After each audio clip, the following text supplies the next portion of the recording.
اعوذ باللہ من الشیطان الرجیم بسم اللہ الرحمن الرحیم۔ جب حضرت عثمان نے اس حد تک حالات بگڑے ہوئے دیکھے تو بڑی لجاجت سے امیر المومنین علی ابن ابی طالب علیہ السلام سے خواہش کی کہ وہ ان کے چھٹکارے کے لیے کوئی سبیل کریں اور جس طرح بن پڑے ان لوگوں کو منتشر کر دیں۔ امام علی علیہ السلام نے فرمایا کہ میں کس قرارداد پر انہیں جانے کے لیے کہوں جبکہ ان کے مطالبات حق بجانب ہیں۔ حضرت عثمان نے کہا کہ میں اس کا اختیار آپ کو دیتا ہوں، آپ ان سے جو بھی معاہدہ کریں گے میں اس کا پابند رہوں گا۔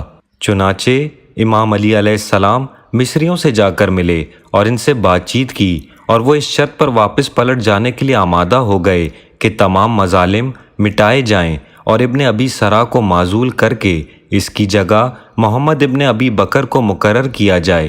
امیر المومنین علیہ السلام نے پلٹ کر حضرت عثمان کے سامنے ان کا مطالبہ رکھا جسے انہوں نے بغیر کسی پس و پیش کے مان لیا اور یہ کہا کہ ان تمام مظالم سے عہدہ برا ہونے کے لیے کچھ مہلت ہونا چاہیے۔ امام علی علیہ السلام نے فرمایا جو چیزیں مدینہ سے متعلق ہیں ان میں مہلت کے کوئی معنی نہیں، البتہ دوسری جگہوں کے لیے اتنا وقفہ دیا جا سکتا ہے کہ تمہارا پیغام وہاں تک پہنچ سکے۔ انہوں نے کہا کہ نہیں، مدینہ کے لیے بھی 3 دن کی مہلت ہونا چاہیے۔ حضرت نے مصریوں سے دوبارہ بات چیت کرنے کے بعد اسے بھی منظور کر لیا اور حضرت عثمان کی تمام ذمہ داریاں اپنے سر لے لی اور وہ لوگ امام علی علیہ السلام کے کہنے سے منتشر ہو گئے۔ کچھ لوگ محمد ابن ابی بکر کے ہمراہ مصر کو چلے گئے اور کچھ لوگ وادی ذی خشب میں آ کر ٹھہر گئے اور یہ معاملہ رفع دفع ہو گیا۔ اس واقعے کے دوسرے دن مروان ابن حکم نے حضرت عثمان سے کہا کہ خیر یہ لوگ تو چلتے بنے مگر دوسرے شہروں سے آنے والوں کی روک تھام کے لیے آپ ایک ایسا بیان دیں تاکہ وہ ادھر کا رخ نہ کریں اور اپنی اپنی جگہ پر مطمئن ہو کر بیٹھے رہیں، اور وہ بیان یہ ہو کہ کچھ لوگ مصر کی جھوٹ سچ باتیں سن کر مدینہ میں جمع ہو گئے تھے اور جب انہیں یہ معلوم ہوا کہ وہ جو سنتے تھے غلط تھا تو وہ مطمئن ہو کر واپس چلے گئے۔ حضرت عثمان ایسا جھوٹ بولنا نہیں چاہتے تھے مگر مروان ابن حکم نے کچھ ایسا چکما دیا کہ وہ آمادہ ہو گئے اور مسجد نبوی میں خطبہ دیتے ہوئے فرمایا، ان مصریوں کو اپنے خلیفہ کے متعلق کچھ خبریں ملی تھی اور جب انہیں یقین ہو گیا کہ وہ سب غلط اور بے سروپا تھی تو وہ اپنے شہروں کی طرف پلٹ گئے۔ یہ کہنا تھا کہ مسجد میں ایک ہلڑ مچ گیا اور لوگوں نے پکار پکار کر کہنا شروع کیا کہ اے عثمان توبہ کرو، اللہ سے ڈرو، یہ کیا جھوٹ کہہ رہے ہو۔ حضرت عثمان نے جب ان آوازوں کو بلند ہوتے ہوئے سنا تو سٹپٹا کر رہ گئے اور توبہ کرتے ہی بنی۔ چنانچہ قبلے کی طرف رخ کر کے اللہ کی بارگاہ میں گڑ گڑائے اور پھر گھر پلٹ آئے۔ امیر المومنین علیہ السلام نے اسی واقعے کے بعد حضرت عثمان کو یہ مشورہ دیا کہ تم سابقہ لغزشوں سے کھلم کھلا توبہ کرو تاکہ یہ سورشیں ہمیشہ کے لیے ختم ہو جائیں، ورنہ کل کو کہیں اور کے لوگ آ گئے تو تم پھر میرے پاس آؤ گے کہ میری جان چھڑوائیں۔ چنانچہ انہوں نے مسجد نبوی میں خطبہ دیا جس میں اپنی غلطیوں کا اعتراف کرتے ہوئے توبہ کی اور آئندہ محتاط رہنے کا عہد کیا، اور لوگوں سے کہا کہ جب میں ممبر سے اتروں تو تمہارے نمائندے میرے گھر پر آئیں، میں تمہاری شکایتوں کا ازالہ کروں گا اور تمہارے مطالبات پورے کروں گا۔ جس پر لوگوں نے آپ کی اس اقدام کو بہت سراہا اور بڑی حد تک دلی قدورتوں کو آنسوؤں سے دھو ڈالا۔ یہاں سے فارغ ہو کر جب دولت سرا پر پہنچے تو مروان ابن حکم نے کچھ کہنے کی اجازت چاہی مگر حضرت عثمان کی زوجہ نائلہ بنت فرافزہ نے منع کیا اور مروان سے مخاطب ہو کر کہا کہ خدا کے لیے تم چپ رہو، تم کوئی ایسی ہی بات کہو گے جو ان کے لیے موت کا پیش خیمہ بن کر رہے گی۔ مروان نے بگڑ کر کہا کہ تمہیں ان معاملات میں دخل دینے کا کوئی حق نہیں، تم اسی کی بیٹی ہو جسے مرتے دم تک وضو کرنا بھی نہ آیا۔ نائلہ نے غصے سے کہا کہ تم غلط کہتے ہو اور بہتان باندھتے ہو، میرے باپ کو کچھ کہنے سے پہلے ذرا اپنے باپ کا حلیہ بھی دیکھ لیا ہوتا۔ اگر حضرت عثمان کا خیال نہ ہوتا تو پھر وہ سناتی کہ لوگ کانوں پر ہاتھ رکھتے اور ہر بات میں میری ہاں میں ہاں ملاتے۔ حضرت عثمان نے جب بات بڑھتے دیکھی تو انہیں روک دیا اور مروان سے کہا کہ کہو کیا کہنا چاہتے ہو۔ مروان نے کہا یہ آپ مسجد میں کیا کہہ آئے ہیں اور کیسی توبہ کر آئے ہیں؟ میرے نزدیک تو گناہ پر اڑے رہنا آپ کی اس توبہ سے 1000 درجے بہتر تھا کیونکہ گناہ خواہ کس حد تک بڑھ جائے اس کے لیے توبہ کی گنجائش رہتی ہے، اور مارے بندے کی توبہ کوئی توبہ نہیں ہوتی۔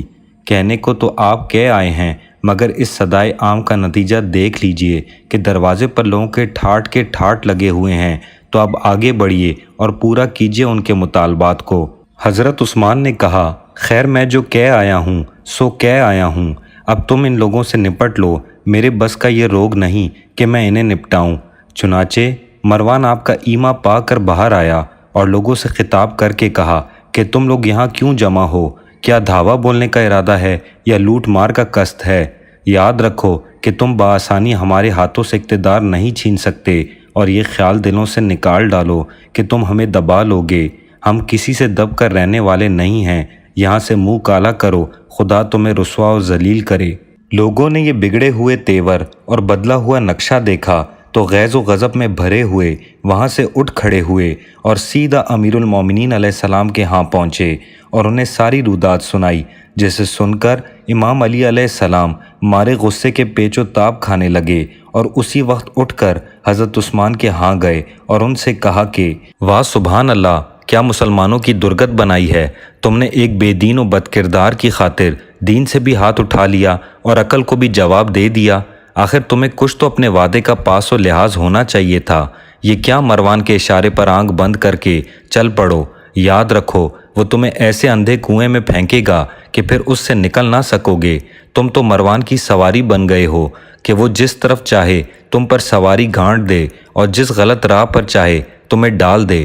آئندہ میں تمہارے کسی معاملے میں کوئی دخل نہ دوں گا اور نہ لوگوں سے کچھ کہوں سنوں گا، اب تم جانو اور تمہارا کام۔ اتنا کہہ سن کر امام علی علیہ السلام تو واپس ہوئے اور نائلہ کی بن آئی۔ انہوں نے حضرت عثمان سے کہا کہ میں نہ کہتی تھی کہ مروان سے پیچھا چھڑوائیں، ورنہ وہ ایسا کلنک کا ٹیکا لگائے گا کہ مٹائے نہ مٹے گا۔ بھلا اس کے کہنے پر کیا چلنا کہ جو لوگوں میں بے آبرو اور نظروں سے گرا ہوا ہو، علی ابن ابی طالب علیہ السلام کو منائیں، ورنہ یاد رکھیں کہ بگڑے ہوئے حالات کا بنانا نہ آپ کے بس میں ہے اور نہ مروان کے اختیار میں ہے۔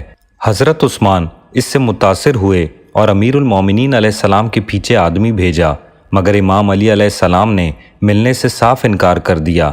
خود حضرت عثمان کے گرد گو محاصرہ نہ تھا مگر حیا زنجیر پا تھی۔ کون سا منہ لے کر گھر سے باہر نکلتے، مگر نکلے بغیر کوئی چارہ بھی نہ تھا، لہٰذا رات کے پردے میں چھپکے سے نکلے اور امیر المومنین علیہ السلام کے ہاں جا پہنچے اور اپنی بے بسی اور لاچارگی کا رونا رویا، عذر معذرت بھی کی، وعدے کی پابندی کا یقین بھی دلایا، مگر امام علی علیہ السلام نے فرمایا، تم مسجد نبوی میں ممبر رسول پر کھڑے ہو کر مسلمانوں کے بھرے مجمع میں ایک وعدہ کرتے ہو تو اس کا ایفا یوں ہوتا ہے کہ جب لوگ تمہارے ہاں پہنچتے ہیں تو انہیں برا بھلا کہا جاتا ہے اور گالیاں تک دی جاتی ہیں۔ جب تمہارے قول و قرار کی یہ صورت ہے کہ جسو دنیا دیکھ چکی ہے تو کس بھروسے پر میں آئندہ کے لیے تمہاری کسی بات پر اعتماد کر لوں؟ اب مجھ سے کوئی توقع نہ رکھو، میں تمہاری طرف سے کوئی ذمہ داری اپنے سر لینے کے لیے تیار نہیں۔ راستہ تمہارے سامنے کھلا ہوا ہے، جو راستہ چاہو اختیار کرو اور جس دھڑے پر چاہو چلو۔ اس بات چیت کے بعد حضرت عثمان پلٹ آئے اور الٹا امیر المومنین علیہ السلام کو مورد الزام ٹھہرانا شروع کر دیا کہ ان کی شے پر یہ ہنگامے اٹھ رہے ہیں اور سب کچھ کر سکنے کے باوجود کچھ نہیں کرتے۔